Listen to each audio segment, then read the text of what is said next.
History Spotlight, brought to you by HEC Media and the Missouri Historical Society. Hello, I'm Dr. Jody Sowell, President of the Missouri Historical Society in St. Louis, and this is History Spotlight.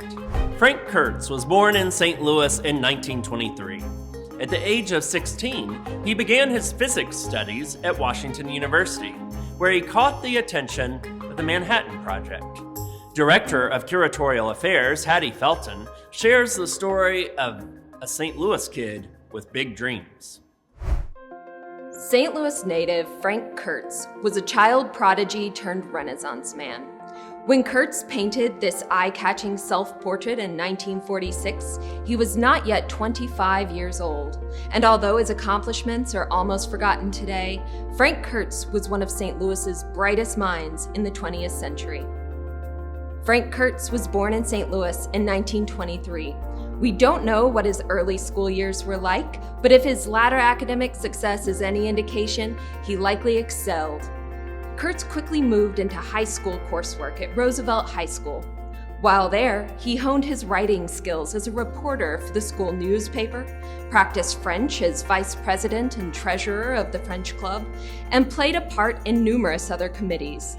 And somehow, while balancing the club's committees and classes, Kirtz managed to skip ahead several grades, allowing him to graduate early and begin his studies at Washington University at the age of 16. At Washington University, Kirtz delved into the world of physics. His aptitude and enthusiasm earned notice from the Manhattan Project, the U.S. Army Corps of Engineers research project responsible for developing nuclear weapons during World War II. Kirtz worked on the project as a junior physicist to help construct the university's first cyclotron, a particle accelerator. His knowledge of experimental nuclear physics, radiochemistry, and the operation of Geiger counters made him a valuable asset to the project. In 1944, at the age of 20, he graduated with his master's degree in physics. 2 years later, he graduated again from Washington University, this time with a law degree. At Johns Hopkins University, Kirtz continued his education in physics and graduated with a PhD in 1948, all while studying law on the side at George Washington University. Back in St. Louis, Kirtz opened a law practice where he combined his passion for science with a love of law into his work as a patent attorney.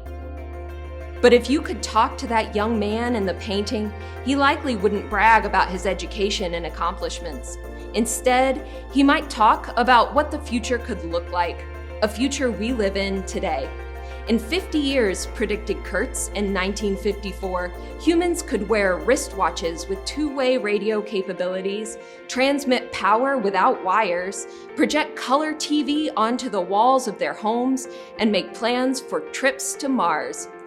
Passionate about education and sharing his interests with the public, Kirtz gave talks on machines of the future, inventing, psychology, and engineering.